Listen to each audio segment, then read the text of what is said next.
little bit of a technical difficulty with some of the audio there, you guys. Thank you guys for pointing that out. But we got it. I think we got it sorted. So drop it in the comments. Just let us know if you got it sorted. That's what is so awesome about this community, man. And I think we got it sorted. Hopefully, we did get it sorted. They're saying the mic is either they're high or there's no volume. There we go. Okay, so the audio came through. The audio came through, guys. So, like I was saying, man, we're chilling out with HotRod today, man. We got a lot of great things that we're going to talk about because, unfortunately, the mic was muted. But nonetheless, we're going to have a banging episode. I was super stoned, and maybe that's why I just didn't realize the audio was not connected up and like that. But it's all about the home grower today, man. It's all about the home grower. So if you guys got any questions, drop it in the comments down below. We're literally going to break all that down for you. I'll try to cut the episode later on so we can like get that part out and, start off a little bit later on. So sorry about that, guys. Super apologies. But like I was saying, we got HotRod on the show today. HotRod, what's going on, broski? What's going on, guys? How you guys doing today, man? Appreciate you inviting me up here. Yeah, man, we did it all over again, but it's all good. And everyone's happy, and we got over 100 people tuned in, and they're still hanging out with us, and that what makes it great. So we got the sound back. Now, as I was saying, man, it's all about the home grower, guys. If you guys got any questions, drop it in the comments down below. We want to find out what you guys are growing. And HotRod's growing some fire. I was just saying we got like a ton of jars over here. We got a bunch of Biscottis. HotRod's been pheno hunting from Biscotti number 1 all the way up to 25. Now I'm just playing this. I think it's up to number 6 or 7. And he's growing in LEDs. He's growing in HIDs, or is it CMH? HPSs. It's HPSs. So we're going to break all that down, find out a few things with you guys, and let us know what you guys can do. Now, HotRod, as I was saying before, we found out like we were muted for a while, unfortunately. Tell us a little bit about your name, man, the inspiration behind your name. How did that come about? HotRod's Headstash. I love it, man.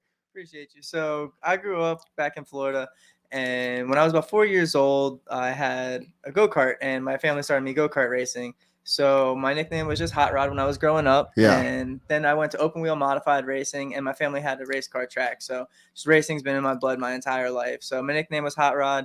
And then the Headstash came from once I started smoking, I've always wanted the best weed. So I didn't want the work pack. I didn't want the booth. I wanted the Headstash, the stuff that you hit to the side from your friends. You didn't bust it out with your boys. You smoked it when you got home. So I'm HotRod's Headstash. I've always wanted that Headstash. I got you, man. That is dope, bro. Honestly, straight up. And I love that name because I love cars, man. You don't often see a lot of people that, like actually have a fascination for the hot rods, those types of whips, man. And that is dope. So you actually mentioned you down in Florida for a bit. How's the weed game down in Florida like? Was it any different from Colorado? What would you compare it to, like Colorado? Just how is everything different and similar? So growing up back there, I feel like because I was not really in a big city. I wasn't in, Miami. I wasn't in Orlando. So I was kind of on a small little beach town. We kind of just got the leftovers, I feel like, of 2 years ago from California. So I never was exposed to good weed. And then the medical came down there, and it still wasn't good weed. It was greenhouse grown, and it was outdoor grown. So just was never really exposed to good weed. And then I came up to Colorado, and I found a little bit of some good weed, and that just completely changed my life. So definitely wanted some good weed in my life now that I came up here. I got you, bro. I got you. And that's something I found. Like, I've been to Florida a few times, and I've always found like the prices are just so high and stuff. And I found that like a lot of times you can circumvent that if you get into home growing. And Florida, unfortunately, doesn't have those laws just yet. But somewhere like here in Colorado where you can grow and you can actually, experience the full seed to harvest of the plant, do everything yourself. You know what you're putting into the plant, you know what you're getting back out of it. I think that's just truly rewarding, man. And that's something we're actually going to touch on today, how to improve your home grow, doing things on a budget. You may not always have tens of thousands of dollars. I know I certainly don't. And when I first started growing, that was all about growing on a budget. So HotRod, tell us a little bit about your setup, man. How is your current setup looking like? What do you do in terms of your grow? So definitely, like you said, I got 2 little kids myself. I definitely don't have tens of thousands of dollars lying around. If I did, it's all going to them anyways. So right now, I want to shout out HLG, Horticulture Lighting Groups. They've helped me out a lot. They've sent me lights for my veg and for my flower. So check out my Instagram. I have posts up there shouting out their lights and showing how different spectrums work with their different lights and everything. So HLG, they may be a little bit more expensive up front, but they're not in the long run because they have a great customer service if something goes wrong. So you're buying it once and you're crying once. You're not going to have to go buy 3, 4, 5 lights because it keeps breaking on you. So shout out to HLG. Spend a little bit of money up front once. It's definitely worth it. And then AC Infinity, man, anything else you need, they got the tents for you. They got the carbon filters, and they're not the most expensive things in the world too. So you can get yourself set up at a pretty reasonable price point right there. Yeah, for sure. That's definitely what I would suggest as well. And they got so many options, man. Like I've been rocking Mars Hydro for a while as well. A lot of great budget friendly options that you guys can look into and really get set up. And I was actually just showing HotRod off air. Like I got my little veg space set up, and it's not even a tent. It's like a repurposed cabinet. I painted all the inside of it white, and you guys would have seen it if you're on Patreon or on the Seed to Harvest. And as long as it works, you can make it work. And HotRod, you were saying you just repurposed like your grow area, right? You got like an 8x10, I think you said. Yeah, so my whole bedroom, I had it was a 4x8 veg tent and everything, but the zippers kept breaking on me. So instead of going and buying a whole new tent, I just went and bought some 2x4s and some of the foam boards and just basically walled off and made my own little tiny bedroom and everything. So the price that I could have bought a tent for, half of that I put it into the material, so then I could have spent the extra money on my kids or myself or anything like that. So definitely try to do some things on a budget, and I like the way it came out. Having a room versus a tent was a lot nicer. You can just open the door and go in there. Super nice, not having to fuddle with zippers and no light leaks or anything. Yeah, so true, man. And the light leaks is actually a big one. A lot of people actually overlook that. So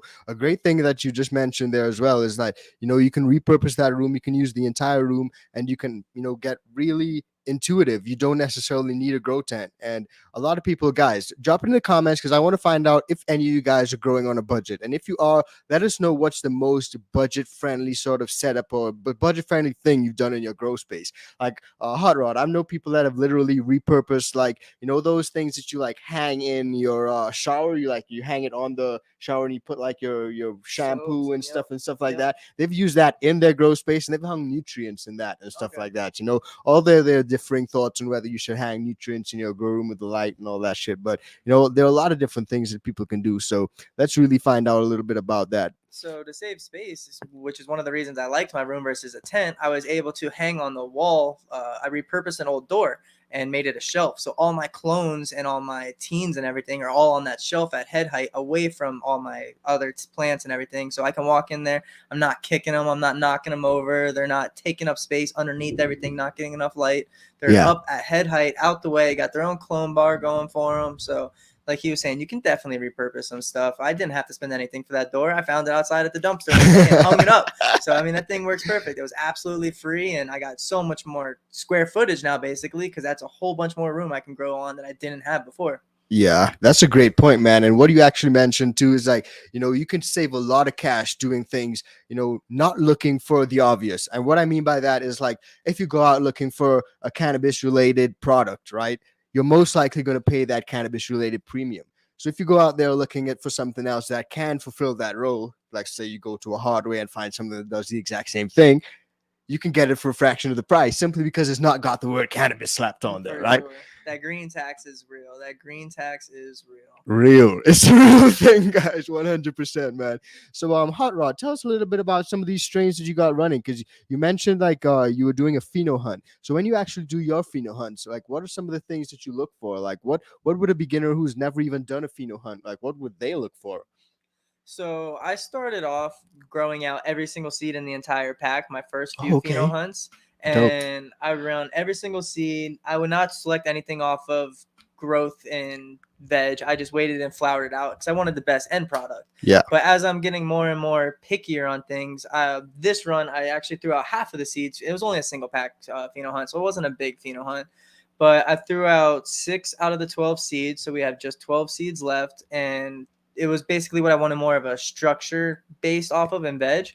And then now we're in drying and curing, so we're gonna sit here and smoke. That's the best part of the pheno. Sitting here and trying them all out. But I personally don't want to smoke a joint or something, and the smoke tastes like smoke. I want to smoke a joint and it smells like or tastes like what the jar smelled like. It's got some flavor, it's got some taste to it, like it coats my mouth.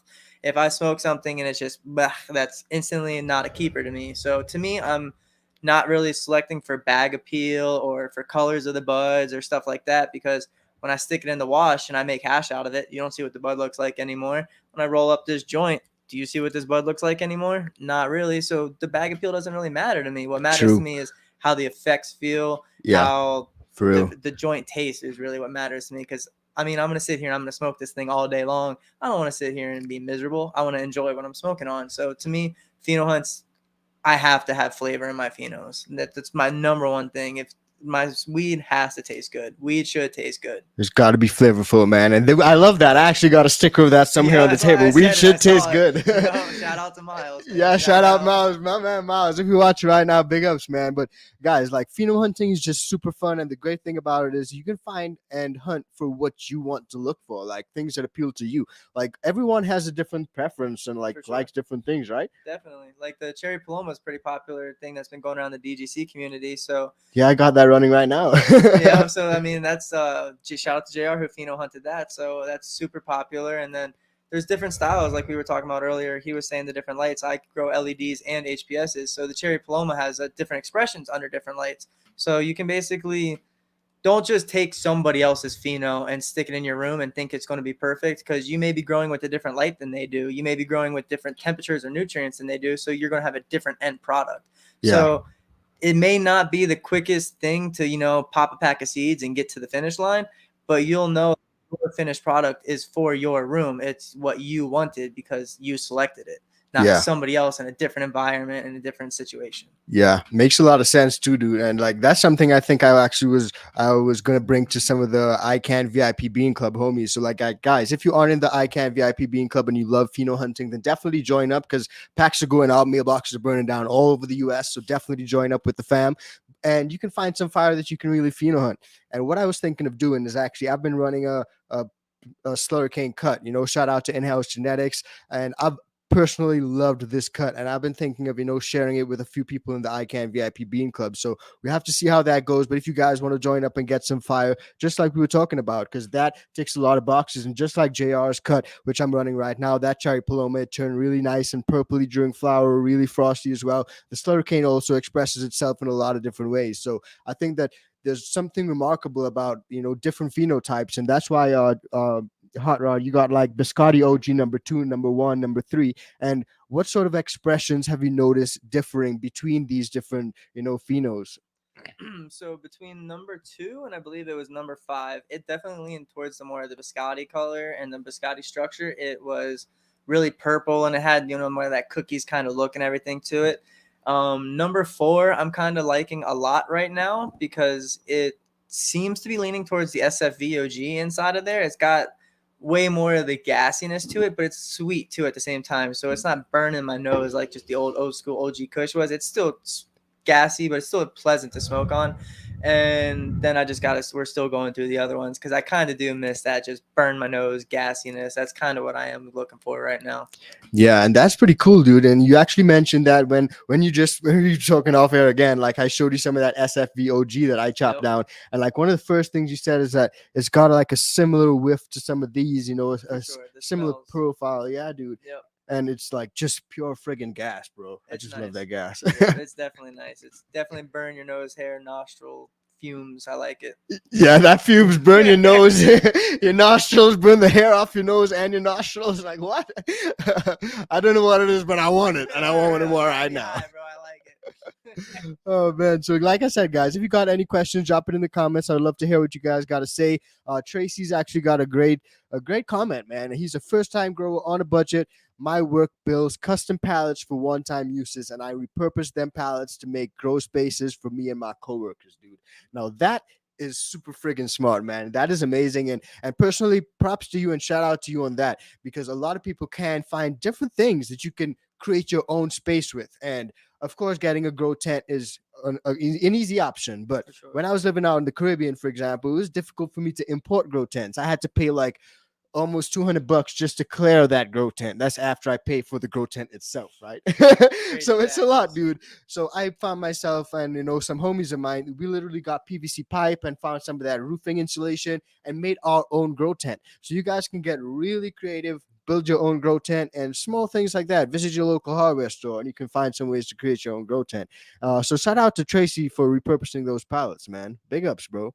Only thing I would say about that is just be careful of having wood in your grow and mold and mildew issues. So if you're going to For sure. probably use some of the Kills primer that's mold and mildew resistant and everything, and just, I'm sure you're already doing it now. Just to everybody else who's not doing this and unaware, just be careful of wood in your grow space is all I want to say, because you will get mold issues. Yeah, that is a great point. And that's something that I've mentioned as well. I see Northern Scrogger in the chat. Shout out to Northern Scrogger. But in situations where like people are scrogging, you know, there are also situations where, you know, PVC or something like that may be a better option than wood, just because like with the moisture, it can be absorbed into that wood. And then you can start to see some of those brown spots, which can turn to mold. And that you probably don't want around your plants, especially in flower. Yeah, I use white PVC for my trellis netting and everything, so yeah, it's easier to scrub and everything, and it is a little pricey, but if you go and buy it in bulk and everything, like Home Depot gives you the discount for buying 10 or more sticks at a time, so just go buy a bunch, you'll be all right. It's definitely worth it in the long run.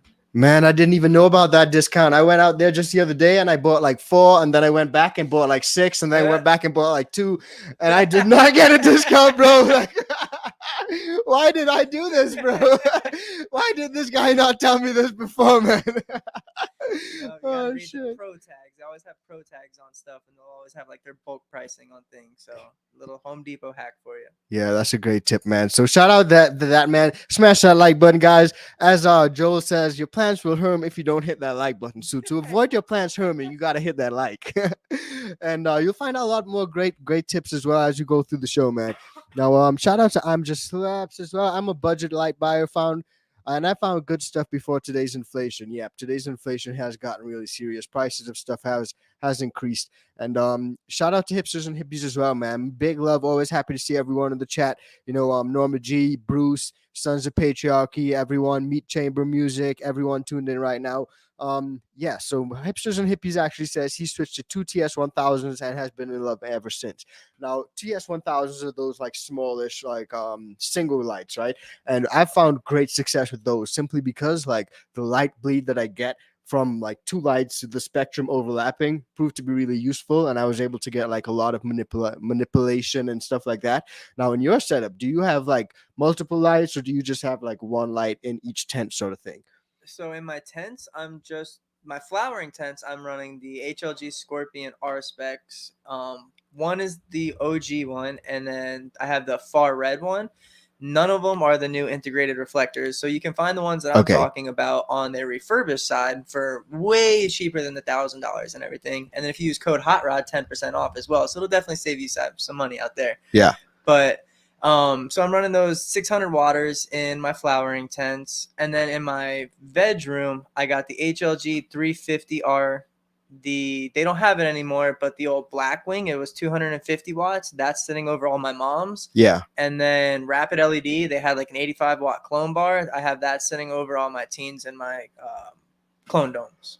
Okay, I got you. And when it comes to like your seedlings, right? Because I want to get into clones. You mentioned the clone domes, but like when you actually start your beans off, like I did a video recently on damping off, and that's something that after I did that video, surprisingly, I realized like a lot of people actually face that exact same problem. Like it's a lot more common than I even thought it was. So many people, like I popped a pack of beans recently and only 4 out of the 12 of them survived because a lot of them dampened off. Like, how do you deal with something like, how do you pop your beans? What do you mean by dampening off? Dampening off is like that, pretty much like that fungus forming, like almost like a mold with some frizzy like spores in it, and like it gets really weak and just fuzzles over and dies off. Okay, so I think that might be probably the watering issues or everything, which is where I've found my little hack and trick and everything. So I'll take a Mr. Spray bottle. Let's start from the beginning. I take 4-inch Coco cubes, little pots, and fill it with Coco. And only about halfway though, because what I want is to start my seeding in about half of that, and it'll start growing and stretching, and falling over. So when it starts to stretch, you can fill the rest of the pot up to kind of support the stem.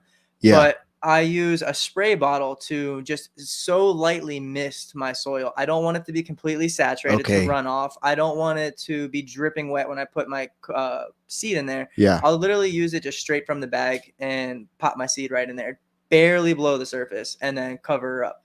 and then I'll use a spray bottle and just lightly mist it. From a distance, I don't want to see a single speck of cocoa move. Like, I am lightly misting it so freaking lightly. Lightly. I don't want to say it anymore. Yeah, Lightly. super light. Because then I'm doing this the entire time until maybe even the third nodes actually of like true leaves coming out, because the roots haven't really established themselves yet. They're still so thin and so small. Yeah. I want to be babying those roots. Yeah. And I've had about 95 to 100% success rate, just literally being so soft and babying them. I'll even use regular nutrients that I'm using for my veg strength nutrients, and I'll still use that in a squirt bottle though, and just being super careful. And like I'm saying, you don't want to see any cocoa move, because I feel like if you and just go and dump like your nutrients or water or whatever you're pouring onto them, you may compress your soil down onto it, and now you may squish your roots because they're so freaking small. They can't breathe, they can't move, they can't do anything. So you might be upsetting your plant a little bit too much, and it's still just trying to freaking grow and get going. Yeah. You don't want to upset it already. So I'll literally have my soil way dry, and I'm not worried about getting it to run off. I'm not worried about proper anything. I'm just keeping it enough that the plant is alive and growing, just slightly misting it with the squirt bottle. Even if I got to go in there 3 times a day, just as soon as I see that color change of the cocoa go from the darker to the lighter, mist it again. Just a little bit to keep it dark. Mist it again when it gets a little bit lighter. And like I said, about the third node set, then you can start going in there and actually watering it heavy. Once you see some roots coming out of the bottom of your pots and everything, you got a nice healthy root system established. Wow, dude, that is actually such a good point. Bruv, I've never thought of that. Like, just starting off my seeds with like the spray bottle, having the little bit of nutrients in that and still misting over top. Now what I found is that you're completely right, dude, because when I've had too much water, I've found that fungus, that mold started grows, and that literally kills off the roots, like you were saying. Because I will pull the seedling out, the seedling will look absolutely fine, dude. Like, but it will just seem like it's stuck there for like 3-4 days, hasn't grown a bit, and I pull it out and realize like the roots are completely gone, like there's nothing there. So I've come to realize like there's just too much moisture, too much humidity in there as well, and just getting that down really helps a lot. So props to you on some of those suggestions, man. And you mentioned like your clone setup as well. So when it comes to like taking your cuttings, how do you take your cuttings? Do you do like do you actually clone in like a regular humidity dome, or do you use like one of those water-based aero cloners or something? So I was using the aero cloners and everything, but I just kind of ran out of space with what I got going on now. So like I said, I used the table at head height. Okay. So I use the 1.5-inch Rockwool cubes, Grodan brand, and I'll soak them in Clonex solution for about 24 hours. Just let them completely get soaked in there. And then 15 minutes as I'm going in there, right before I start making my cuttings, I'll add some recharge to that solution and everything, and just shake that up, because I don't want the bacteria and the fungus and everything that's in recharge to die sitting for 24 hours. For sure, so I'll add it right before I go in there and take my cuttings off the plants. And then just go in there, cut my cuttings up and everything, dip them in the 1.5-inch Rockwool cubes, put them up in the clone domes. And then after 2 or 3 days, I'll start cracking the top of the humidity on the clone dome, so that way they start hardening off pretty quick. After 7 days, they need a nice watering. All the cubes will be pretty empty. I'll water my cubes with another recharge, and I'll switch them. Actually, I'll start seeing you'll start seeing, like, I'll call them shark's teeth, the nubs of the roots starting. Yeah. So as long as you start seeing roots at that point, I'll start giving them regular nutrients with a little bit of hormones still as well. But after about 14 days at that point, everything should be all wide open. Even the dome could be cracked and left off a little bit, and they should be hardened off. You should have roots, and everything should be super happy.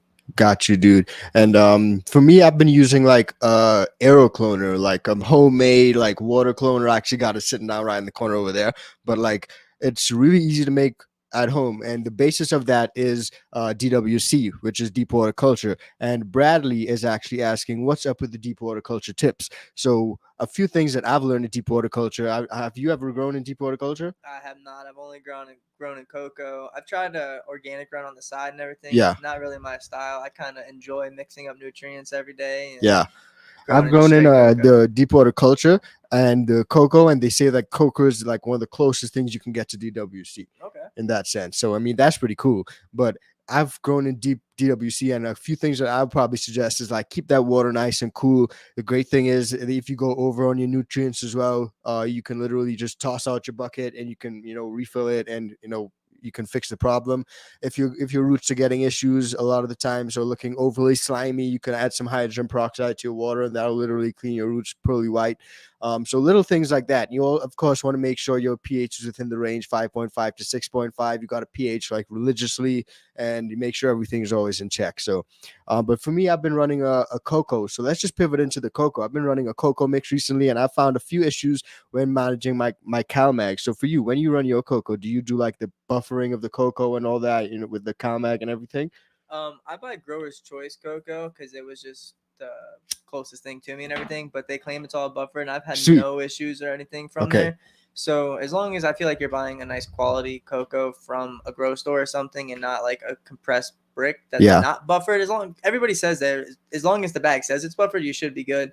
But I also kind of go a little bit heavy on the CalMag as well. I use drip hydronutrients, and they say 1 to 2 mils per gallon of CalMag, and I just use 3. I don't know why. Just I always have, and it just works for me. The math in my head for what I do, it just works on my little measuring cup and everything. So it works for me. My plants seem to be super green and happy. Dope. Can't really blame the cow, or can't correspond that to the CalMag, but I Yeah. have no issues from it. So that's where I'm running. Yeah, and you're growing that fire, so you're definitely doing something right, bro. Like we got a ton of jars over here, and they all smell like gas.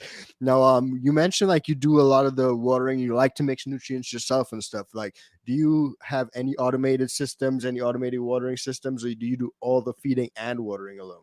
Yeah, I'm solo dolo this run. I had in my commercial room. Yeah, I'm calling it my commercial room. yeah, It's just a like 3 little HPS lights hanging up, but it was not a tent, so I was calling a commercial. But I had the Netafim drip system hooked up to that, so I could just walk in, and I still had to manually plug in a sump pump, but I didn't have to walk around and hand feed, got you. every single plant. But this run, I didn't like it as much because I'm running multiple strains in there, so I feel like some plants needed water before other plants and everything, so it just wasn't most ideal thing to do. So I'm just hand watering everything, veg, tents, room, and everything this round. Yeah, I got you. I got you. So for me, I've literally been doing that as well, but I only thought of getting a automated watering setup because like we talking off here, we can't leave home. That's Yup, super we're trapped to painful. the garden. Strapped to the garden like it's Yup. a weight on your back. So I'm thinking of getting some blue mats probably set up, and I've got like a rain point system. I may give that a try because I've got some 2 gallon pots I'm flowering in right now, and a lot of people be like, 2 gallon pots, you're flowering in 2 gallon pots, you freaking crazy, dude. Yeah, that's exactly what I'm doing. So we're gonna give it a try and see how it goes. So have you ever flowered in anything small like that, or what size is your preferred flowering size? I actually flower in threes most of the time. I ran out of threes when I was transplanting. I ran out of cocoa to fill up my threes, so I only had enough to fill up the 2. So I actually have 1 2 gallon in there with all my threes. Yeah. But then when I do pheno hunts and everything, I'll typically do 1 gallons. If I'm running like a 12 pack of seeds, I'll do 1 gallons. That way they stay smaller, and I'll flip them super quick and everything. So yeah, I've definitely flowered in 1 gallons and stuff, but you're going to be in there every single day and sometimes twice a day if they get a Yeah. little bit bigger on you watering. So just be prepared. If you got a life and a family and everything, just be prepared. You're going to have to sacrifice some time with them to be taking care of this new family. For sure, dude. 100%. Like, it's a whole new family. It's a whole new job. Yup. Like, especially with that smaller size pot, those roots literally soak up that water super quick. So that's why I was thinking of getting some sort of automated system so I don't have to be, in there twice a day and stuff like that. Um, but shout out to everyone that's in the chat right now, guys. Hit that like. Let's see if we can get to 200 likes. We're always here trying to make things better. Shout out to Electric Vibe as well. I'm trying to get that audio sorted. Thanks a lot. Appreciated that. I just, put the mic a little bit closer and put my mic a little bit further back. So it should be a little bit more even now. But continue to let us know. Give us the feedback. The feedback helps to make the show better. Shout out to Paul, man. Much love to Paul, all the way from France, tuned in. Guys, drop it in the chat right now and let me know where you guys are tuned in from. What part of the country, what part of the world, what part of the continent, where the hell are you guys tuned in? And the biggest question, is it 420 yet? We got to find that out, man. Now, HotRod, what do you do when it comes to training? A lot of beginners always ask about training, and there are a lot of different techniques that people can do when it comes to training. I just saw one of the homies in the chat talk about supercropping. So what sort of training methods did you use to get great yields? Because you always get great yields and banging flower, bro. So I've started off in veg. It's definitely the easiest to start training in veg. You don't want to wait till you're in flower and all of a sudden you just got a jungle on your hands and you're like, what do I do? Yeah. So I'll take my clone right off the beginning once it's a couple notes tall. top it. Then I got 2 coming out, top both of those, and I got 4. So that's basically the structure I want coming with my veg plants going into flower, is a nice 4 tops coming with like 4 mains with my side branching. And then I'll just stick them in the trellis branching. And then the first, I want to say 15 to 20 days, depending on the strain, because that cherry paloma, man, she's a stretcher. You can tuck her for a long time, but some strains you can't tuck them as long. Yeah. But just using that trellis net, I'm trying to just keep everything nice, tucked, and even. Even is definitely key, because you want nice, even distribution of your light across the canopy. But just trying to tuck them. And then if you have something that's going super crazy on you, I took a pair of pliers and duct taped them so that way they're not super rough. And I'll actually kind of grab one of my branches and squeeze it a little bit like you're super cropping it. And that way it just breaks the stem, the cell walls of the stem, and the plant falls over a little bit. And then, but you actually don't want to break the outside of it. You don't want to cause any damage on the plant too much. Yeah. And super crop it a little bit. So if I have to, that's kind of like worst case scenarios, because like the cherry paloma, like I'm saying, she 3Xs herself. So she definitely needs to be super cropped on her main branches coming up. The sides, you can just keep tucking them. But those mains, they get crazy on you, boy. So shout out JR for finding a crazy freaking plant. She's nice, man.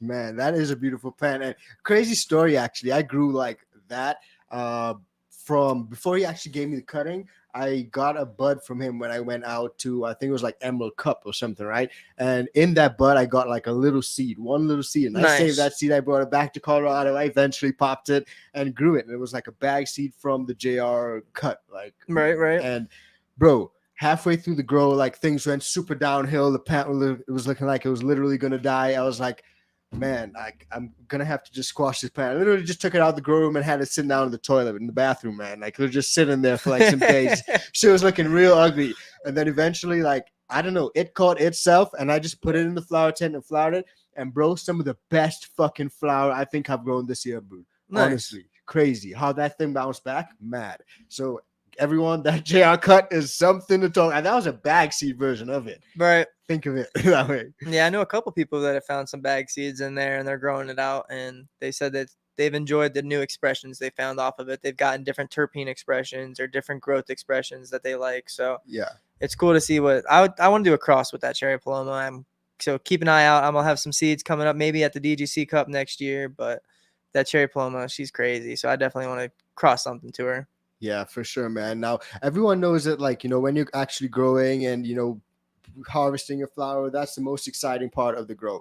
And a lot of people actually mess up on, like, the dry and cure. And we were talking a little bit about off air. So, like, what's your dry and cure process sort of like how do you do things? So this was the first time. Normally I would take a plant, chop it, do the typical thing, hang it upside down like everybody does. Yeah. But this was the first time I've ever just taken the plant and just chopped it and left it in the trellis net. Didn't do a single thing to it, because what I do when I dry and cure is I have a 5x5 tent that I hang all my plants in normally, and I'll stick a window AC unit inside of that. So it does heat up the surrounding room, because I don't really want to vent where I'm living in my townhome situation. I don't want everybody to know that there's the smell coming from that little window AC unit thing. So it does heat up the room a little bit of surrounding it. But with that window AC unit, it's able to keep that tent at 60, like depending on where you're at in the type of year. Like this summer I was struggling. It was staying at like 62, 63, but that's still super cold and super nice. And this wintertime, it's going to get down to 55, 56 degrees. So I'm using that. And then I have an Inkbird controller controlling just a little humidifier. So that keeps it at 60%.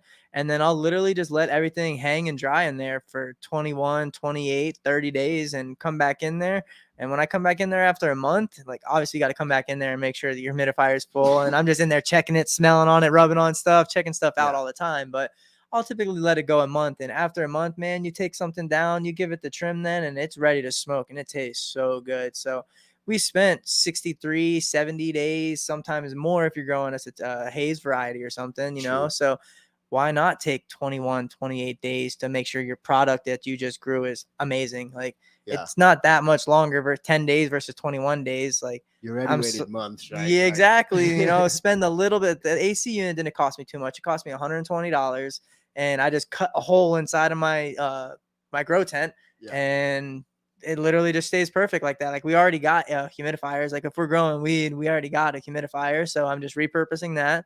And so for $120, man, I was able to control my Dope. dry and cure for a long extended period of time. Like I could go longer than that if I wanted to, but about 30 days and it's ready to throw it in the jars. I throw it in jars now and I don't have to worry about burping every day or multiple times a day because I got kids. I don't have time to come back and worry about the right humidities. Like I know after 30 days, it's perfect. Throw it in there. No bud rot, no mold issues. So. Dude, you made like the homemade DIY canitrol system, bro. Yeah, basically. That is fucking dope, man. Smash the like button for that, man. Like, what the fuck? So tell me a little bit more about that AC unit. Like, is that AC unit like, is it like one of those portable ones that you could like wheel around, or is it like one of the window ones? Like, what sort of one do you need?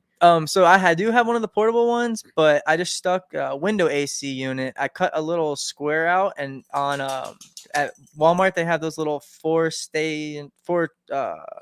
it's like 3 foot tall little metal stand. I just set the window AC unit on that, and it just slides right into there. And then since it's on that, obviously it's going to drip, so I put it on that stand so that way all the water can drip down into like a little bucket, and I can just dump that bucket out, and it's not all over my floor. Yeah. But yeah, about 100. Because I got to buy that stand. So about $150, and you can turn your grow tent into a nice little chilly ice box to dry and cure your weed in. Guys, if you've never said that you never heard anything on this show that's dope, you're fucking lying. That's all I'm gonna say, bro, because that is crazy dope. Shout out to HotRod on that one, man. I didn't even expect that answer, bro. Wow, that's crazy.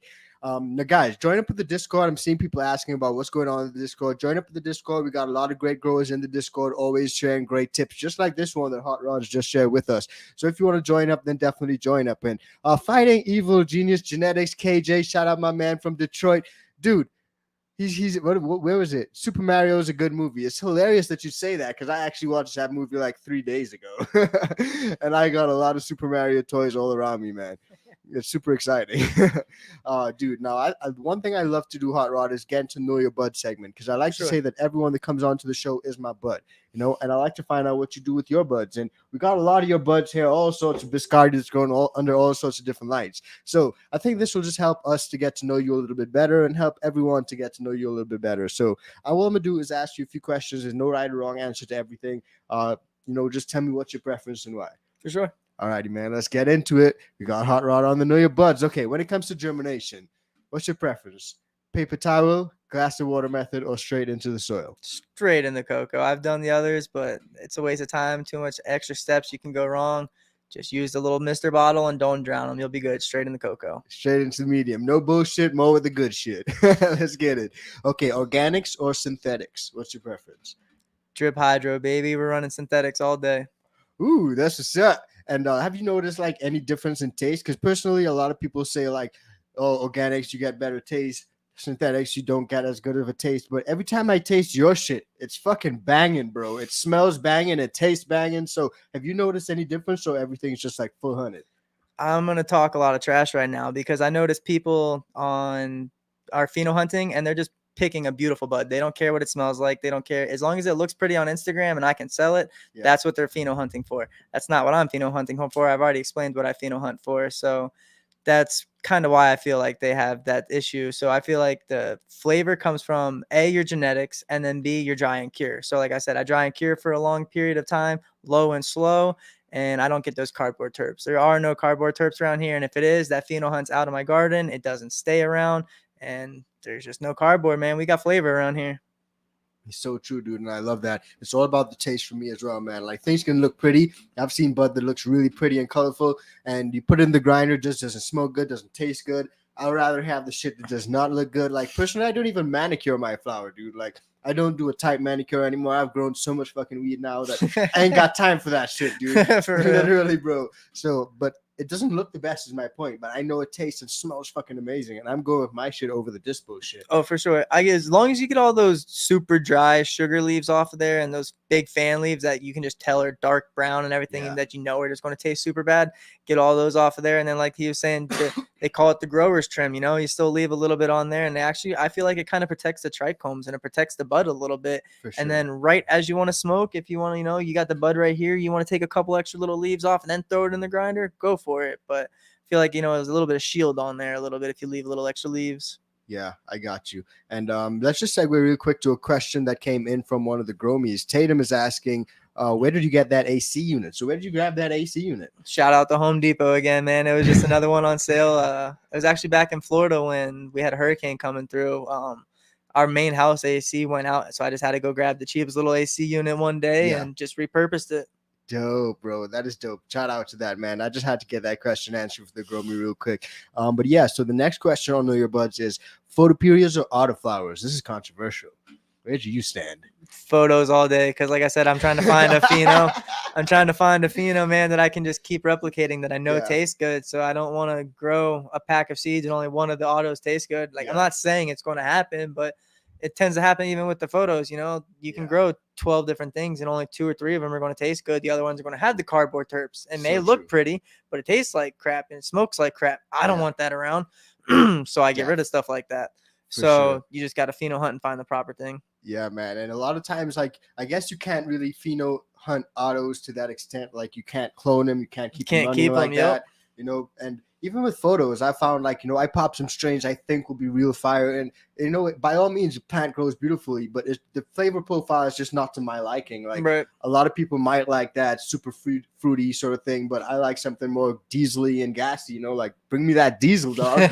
But, like, personally, so I found, like, I grew some photos recently, and I'm like, okay, this one is super frosty, man. Like the terps on it look insane, but I don't think I'm going to keep it around. Like it's not a keeper for me, you know? For sure. Like, everyone has those differences, right? I get way more of those than you get keepers, that's for sure. Way more things that look cool, smell cool or something, but it's just when you actually smoke, you're like, man, this just ain't it. So I probably, since I've been in Colorado, I've popped 10 plus packs of seeds, and I think I've kept maybe 2 phenos out of all of those. So you're going to spend a lot of money. That's why people do buy clones and sell clones for a lot of money. But like I said earlier, you know, your situation might be different than theirs. So like I got the JR cut, and I'm pretty sure he pheno hunted that under LEDs. So when I throw it in my HPS room, it doesn't turn purple like he was saying. It turns green on me, and I get way more of the Georgia pie terps coming out on it. So it is a little more earthy and kind of cushy and everything flavor. There's still some of the orangey terps in the background. You definitely know it's cherry paloma still, but it's not the typical beautiful purpley buds and everything. So you're definitely going to have to pheno hunt different stuff out. Like this Biscotti OG I'm pheno hunting right now. I pheno hunted under LEDs. Now I'm going to throw it in my HPS room and see what it does underneath there and see if I get any different traits or anything standing out differently, or if the same phenos that I'm looking at under LEDs, I'm still looking at under HPSs. For real, I got you. That's super interesting, man. I'm just crazy like how plants can exhibit those different, like, you know, traits, same exact plant, same cutting, just under different light spectrums. That's wild, eh? Completely different plants under lights, man. It's crazy. Yeah, lights go a long way, man. Now the next question actually is Fems or regs? Another controversial one. I'm not going to hate on either one because I like the Fems because it's nice. You know, you can just, if you're in a small little situation, you don't have a lot of room to pheno hunt and waste time growing out males, or you don't have the money to send out for the sex test and everything for males, or you just don't want to deal with males, you know, Fems are nice. I will say this might get me some hate, but I have noticed a little bit more herm problems with Fem seeds, not because people are using herms to breed with, but I think they're just grabbing hype cuts that were just not selected properly or something and just throwing it to other hype cuts and just reversing one of them, versus, you know, shout out to Rasta Jeff and some people like Bean Fiends who are properly pheno hunting things out and then reversing them, and they don't have any herm policies at all or any herm tendencies at all. So it depends on who you're getting your Fem seeds from, honestly, in my opinion. But I have no hate for Fems and I have no hate for regs. What situation are you in, man? That's it. Yeah, so true, man. I've actually got some of my best tasting flour from reg beans. And like they just so stable, so strong, so like robust. And Fems, I've gotten some beautiful plants from Fems as well, but I have noticed a little bit more of that herm tendency from some of the genetics I've grown. I have noticed it with like Rasta Jeff, nothing from him, but like bigger people, even like a lot of people have grown like Ethos. I'm just grown Banana Daddy. That one turned out fine, but I've had other strains that I have noticed, like, you know, nanners pop up on and stuff like that, or not even nanners. I've actually noticed like a straight hermaphrodite. Like I'm talking like female and balls lower down. Like I was like, what the fuck is going on? I had to cut the whole plant, throw it out. But either way, like I think it's just something that's inherently, you know, a problem sometimes, I guess, problem being a loose way of saying it, but inherent in like feminized beans, the process of, making feminized beans, For it's sure. just not natural, like the plant doesn't naturally make feminized fucking seeds. We're Right. intervening to make the plant make feminized seeds because we want that certainty as a home grower, like a plant would not just feminize its beans out in public, right? Yeah, you definitely don't just go out and get coated in silver out there in the jungle. That's for sure. Yeah, that's sort of what I'm saying. Anyway, the next question, man, I think this is the most controversial one. I know I've said that for everyone so far, but dry trim or wet trim? Dry trim all day. I don't want that what? Okay, well, let me restart. What are we? What are we processing for? Because if I'm washing my hash and everything, I Yeah. will I'll chop it down, and within 15-20 minutes of me chopping the plant down, I'm chopping most of the sugar leaves and all the fan leaves off right then and there, and then throwing it in the freezer. So I am doing a wet trim on it when I'm making hash, but when I'm doing a flour end product, it's dry trim. Yeah, I definitely don't want to get that chlorophyll on my bud at all. I The got you. chlorophyll can get separated off in the screens, and it'll get washed off and everything in the wash, but it's going to be all over my end product on the weed. I don't want that. Yeah, that doesn't. I made the mistake of doing that once. Like one of my first grows ever. I think like I cut all the leaves like straight on the plant, sugar leaves and everything, and Yep. then just cut it off, and that was not a good idea. Like, Had some harsh weed at the end. yeah, it was pretty harsh. Probably won't do that again. But either way, like I've also noticed like it depends a lot on your environment, I would say too. So like if you're in a super dry place, like maybe a wet trim, maybe something that you may want to do or stay away from. It all depends on like what your climate and shit saying. That's where I want to come in and say that you spend $150, you buy the AC unit. I know everybody who's growing create weed, your own climate. you create it at the Yeah. perfect environment where you can hold it at the perfect stability, and you're going to be fine. So whether you're down in Florida where it's 95% humidity at 95 degrees all day every day, even when it's freaking Christmas time, Yeah. or you're in Colorado where it's 5% humidity, Literally, you bro. can literally hold your buds at 60% where they need to be for the exact amount of time that they need to be held there, so you have properly tasting. So like we smoked several joints already before and during the show. Yeah, You don't hear any of us coughing or dying or anything. Zero. Like we are taking that chlorophyll and letting it slowly degrade out of the plants, letting all the sugars and starches convert and do what they need to do. We are not rushing the process. We took how much time, to veg the plant out, how much time to flower the plant out. Why are you going to waste the last 10, 20, 30 days of the plant and then have a crappy product? You took so much time. I know your electricity is not cheap if you're indoors. I know your nutrients aren't cheap if you're indoors.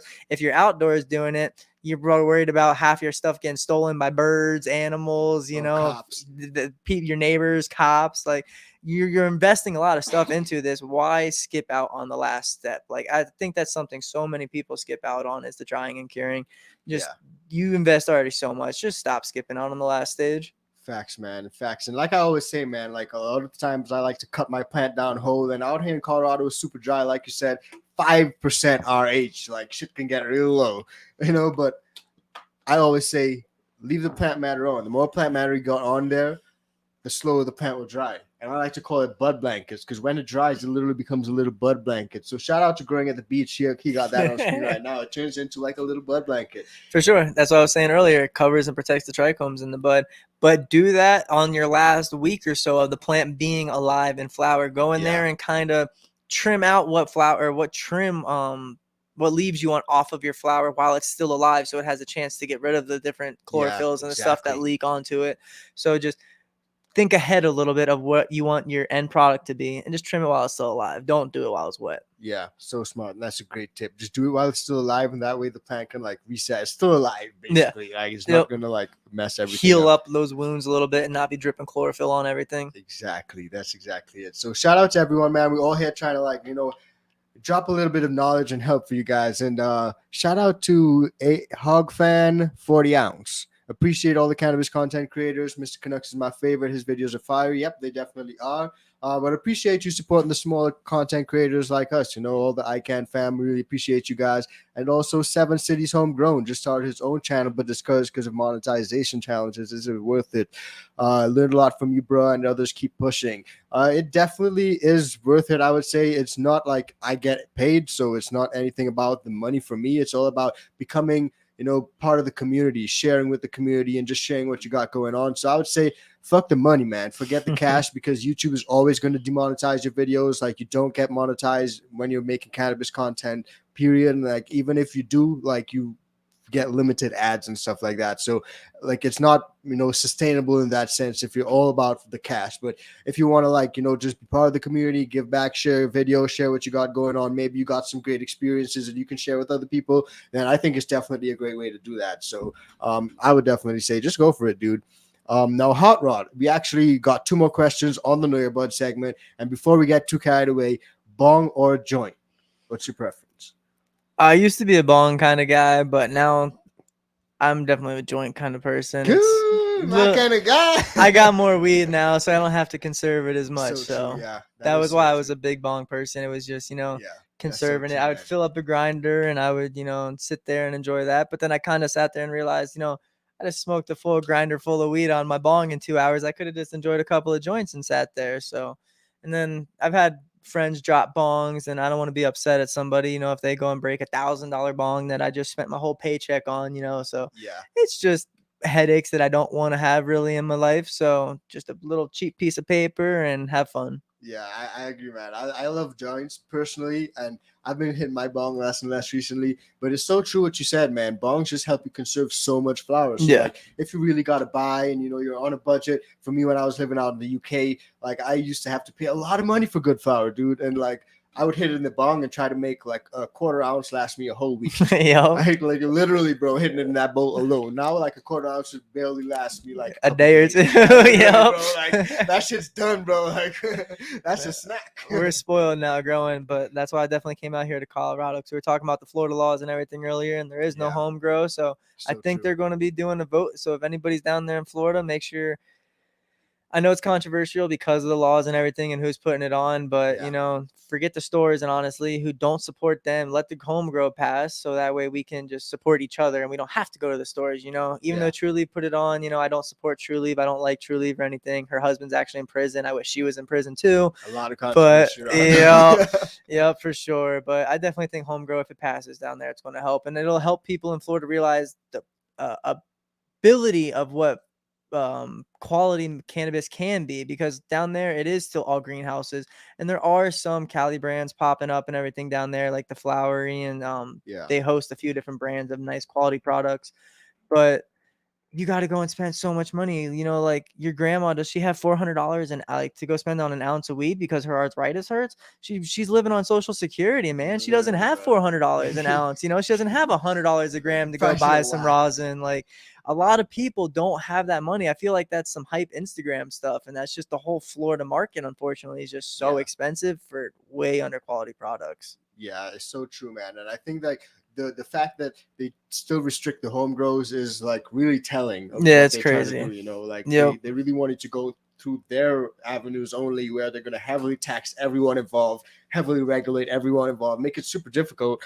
And then where are we? We still got to go into, like you said, my granny got to go and spend like a whole bunch of eggs to go and buy her ounces. Like, what the fuck, dude? For real. It's just setting us backwards. And a crazy thing, actually, I actually heard that, like, I think it was I can't even remember where it was. I would like to say like maybe Cincinnati or something, but they had helicopters like flying around looking for plants in people's backyards. That was me back in Florida, man. Every single day I would hear the helicopter, and I was like, man, is this the one day they're going to stop over my house and just hover, like, looking? Because the sheriff department, they were working with the electric company and everything back there. So the helicopter would be joint task force looking for the houses that were flagged by the electric company, and then they were hovering over looking for lights and heat signatures and everything.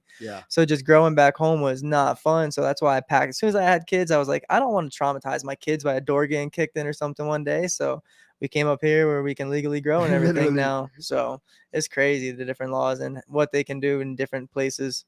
And they can like really mess you up, man. Like running astray one of those laws could change your entire life, So it's really just blessed to being able to home grow. So shout out to everyone in the chat right now. Shout out to everyone in Prohibition Land. Much love to you guys, and hopefully everything changes super soon, man.